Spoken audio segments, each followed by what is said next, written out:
GM did not engineer a diesel engine. They took a gas engine and drilled it out. That was the plan, the entire plan. The block was never built to handle diesel compression. Engineers inside GM knew it. Some said so. The decision stood anyway. Head gaskets started cracking before 100,000 miles. Injection pumps leaked. Oil ended up everywhere except where it was supposed to be. Owners opened their hoods on the side of highways and found engines that had simply given up. By 1980, class action complaints were stacking up. GM quietly extended warranties. They never admitted the design was wrong. Some owners reported injection pump failures before 30,000 miles. Not at 80,000, not at 50,000, 30. The output from all this suffering was 120 horsepower. In a full-size truck, from a diesel engine, repair bills in 1980s, money ran into the thousands. Per vehicle, per owner, repeatedly. GM built this truck as its answer to the oil crisis. The oil crisis was real. The answer was not. 14 years. One basic shape. Nobody got tired of it. GM offered every engine in its catalog inside a square body. Small blocks, big blocks, even a diesel. A real one, not a gas engine in disguise. Farmers chose them because they lasted. Contractors chose them because they worked. Ranchers passed them to their children, and their children kept driving them. The square body never tried to be anything other than what it was, an honest truck built to do a job. Today, a clean square body in original condition sells for $40,000 to $60,000 at auction. These were working farm trucks. Now they are collector items. That is what happens when something is built correctly. It doesn't just last, it becomes irreplaceable. Every generation of truck enthusiasts discovers the square body and acts like they found it first. It was always perfect. It never needed finding. One truck was a gas engine in disguise. The other was exactly what it appeared to be. Dodge looked at the Omni, their small front-wheel drive car, and asked what would happen if they cut the rear end off and welded a truck bed onto it. That was the whole idea, start to finish. The bed was barely large enough to be useful. The 2.2-liter four-cylinder produced 84 horsepower. It could not tow in any meaningful sense. It could not haul seriously. Buyers stood in showrooms and could not figure out what it was for. Dodge's own dealers reportedly struggled. Incentives appeared within the first year to move inventory. Some dealerships refused to stock it at all and sent customers directly to the full-size D-Series trucks. Year one brought 17,636 sales. Then the market answered clearly.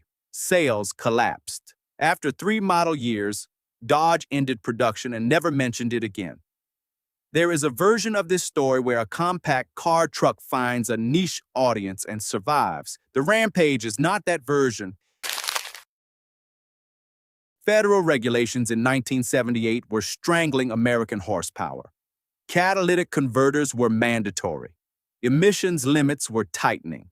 Every car company was cutting power to comply. Trucks were exempt. Dodge engineers noticed this. What followed was deliberate, precise, and magnificent. They took a D150 stepside, installed a 360 cubic inch V8, ran the exhaust through a pair of chrome stacks rising behind the cab like a semi-truck, and sent it to dealerships with no apologies attached. It ran 0 to 60 faster than the Corvette.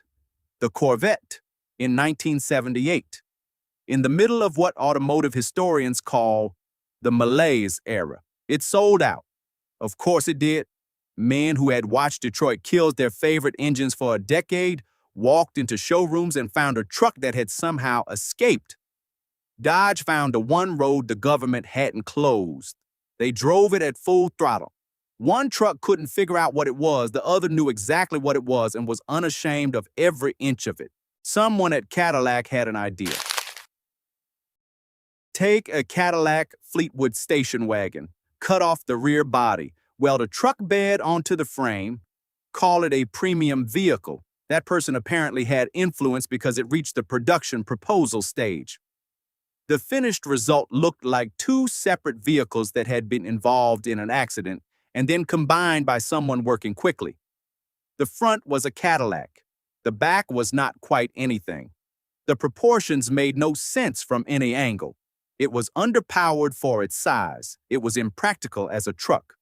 It carried the Cadillac name without carrying any of the qualities that made the Cadillac name mean something. Automotive journalists at the 1976 Chicago Auto Show described it as confusing and purposeless. That was the polite version. It never entered full production. The only genuinely good decision made during the entire Mirage program was not building more of them. The F-Series is the best-selling vehicle in America, not the best-selling truck. The best-selling vehicle, including cars, every single year. This is where that started. The 1970s F-100 came with big block V8 options in a truck that could handle anything asked of it. Farms, construction sites, long-haul towing, daily driving. It did all of it without complaint. The styling held for a decade without looking dated. When these trucks aged, people did not scrap them. They restored them. Resto-modded F-100s are a serious market today. Tens of thousands of them, rebuilt from the frame up. That does not happen with trucks that were mediocre. It also defined the template. The dominant position, the proportions, the relationship between cab and bed, everything that followed in American truck design borrowed from what these trucks established in the 1970s. You do not resto-mod a bad truck. You resto-mod a legend. One truck asked what Cadillac could be in the truck market and had no good answer. The other quietly built the foundation of the most successful vehicle nameplate in American history. Japanese compact trucks were winning. Toyota and Datsun had spent years developing reliable, efficient small trucks, and the American market was buying them in large numbers. GM needed a compact truck and needed it fast. So they called Isuzu. Isuzu built a truck. GM put a bow tie badge on it and named it the Ilia UV for light utility vehicle. That was the strategy. That was all of it. GM did not improve the suspension, did not redesign the drivetrain, did not upgrade the interior. They badged it and shipped it. Sales peaked early, then Toyota kept improving. Datsun kept improving. The LRV stayed identical. By the late 1970s, buyers could see the difference clearly. The Japanese trucks were getting better every year through genuine engineering investment. The LUV was borrowing credibility it had not earned. Owners in northern states documented rust on the second-generation LRV that outpaced comparable Toyota Hiluxes from the same years. Wheel wells corroded badly before 80,000 miles, while Hilux owners were still working their trucks with no structural issues. An American company waving a white flag dressed up as a product launch. By 1988, Dodge was losing the truck market badly. Ford had its loyal buyers. GM had its loyal buyers. Dodge was watching its share shrink and running out of time. They went to Cummins, a company that built diesel engines for commercial trucks, and asked a single question: can you fit a turbocharged inline-six into a pickup?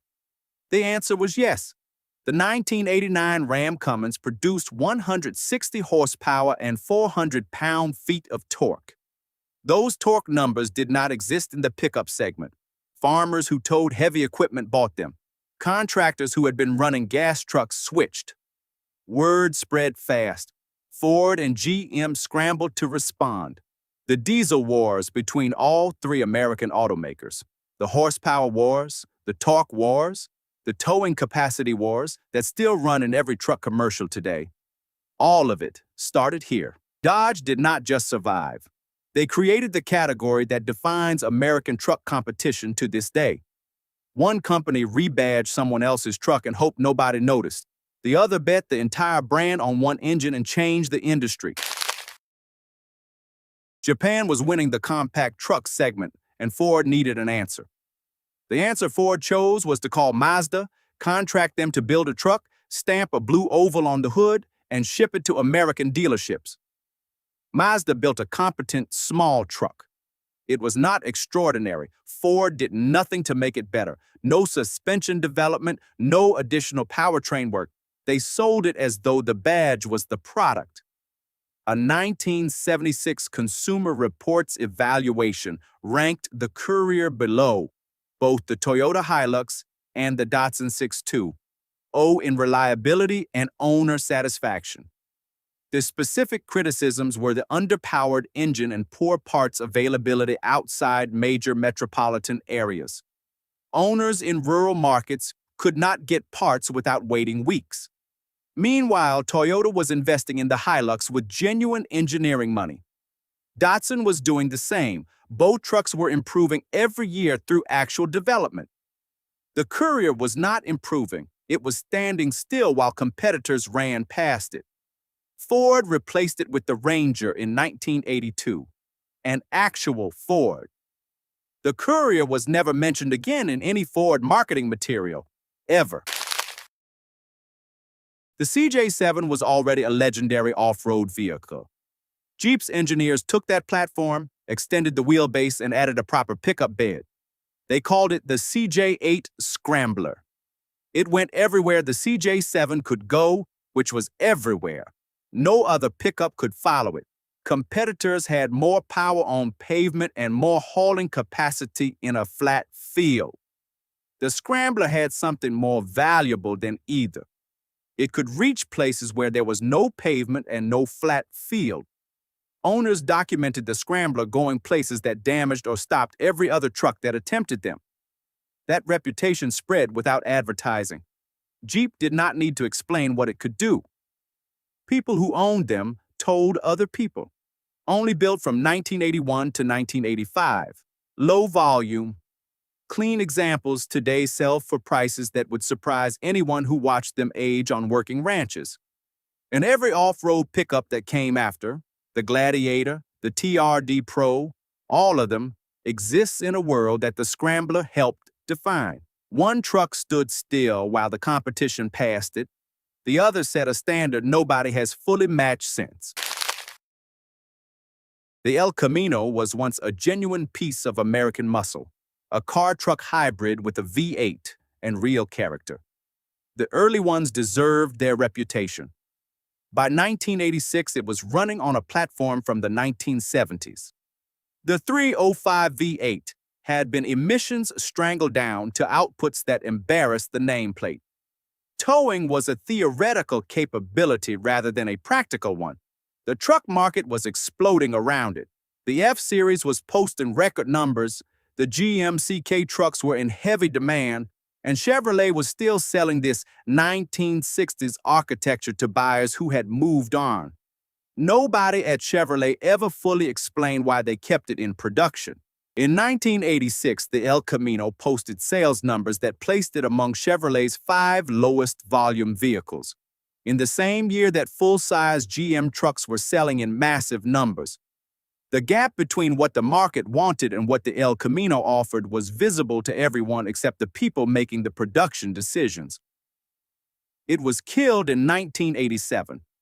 By then, it had been commercially dead for years. The factory just hadn't received the memo. Only 200 were ever built.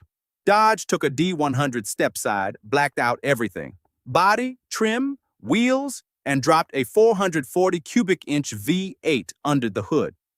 440 cubic inches in a half-ton pickup. In 1978, it was faster than most sports cars of its era. Performance truck regulations in 1978 were complicated, and Dodge did not publish full performance figures. They let the results speak. People who drove them reported what they felt and told others. Word of mouth moved the 200 units quickly. There was no advertising campaign, no press release that made history. Dodge built 200 trucks, sold them quietly, and moved on. Most people in 1978 never knew the Midnight Express existed. A documented example sold at auction in recent years for over $100,000. They almost never come to market. When they do, Collectors who have been waiting for years placed their bids immediately. 200 trucks, no fanfare. One of the most powerful things Dodge ever built, and almost nobody saw it coming. One truck died slowly in a market that had left it behind. The other was a ghost, built in secret, sold quietly, and more valuable today than anyone expected. Ford needed a diesel, and International Harvester had one available. Ford installed the 6.9-liter IDI in the F-Series and called it their diesel solution. On paper, the engine was not bad. In practice, in the conditions American truck owners actually used it, it was a serious problem. In cold northern states, starting the engine in winter became an event. Glow plug failures were common and arrived early. Owners in states like Minnesota and Michigan documented failing glow plugs by 40,000 miles, sometimes 3 or 4 of the 8 cylinders at once. With failed plugs, cold weather starting required either extended cranking, external heat, or both. Several owner groups from the period began recommending that drivers carry a complete glow plug set as standard equipment, treating it as a consumable item rather than a component that should last the life of the engine. The output from all this trouble was 162 horsepower from a large diesel in a full-size truck. Then 1989 arrived. Dodge put a Cummins in a Ram, hit 160 horsepower, and produced 400 pound-feet of torque. Ford's IDI looked prehistoric within a single model year. Ford's actual answer, the 7.3-liter Power Stroke, did not arrive until 1994. The Square Body ran from 1973 to 1988. Its final year was not a farewell, it was a beginning. The 1988 Silverado brought electronic fuel injection to replace carburetors. Anti-lock brakes arrived as a real feature, not a concept. The interior was designed as though the people sitting inside it were the point, not an afterthought. Chevrolet had made trucks for decades. This was the first one that felt like they had asked what comfort actually meant and then answered the question. Trucks had been tools, necessary, capable, and deliberately Spartan. The 1988 Silverado said that a truck could be a tool and something more. Buyers noticed. Sales figures confirmed it. Within a decade of this refresh, trucks became the dominant lifestyle vehicle in America. Families bought full-size pickups as daily drivers. Luxury trims appeared, heated seats, premium audio, driver assistance technology. All of it arrived because the market kept demanding more from what had started here. The last Square Body was not a closing chapter. It was the first page of the modern truck era. One truck made owners carry spare parts as though failures were inevitable. The other made buyers realize they had never asked enough of their trucks until now.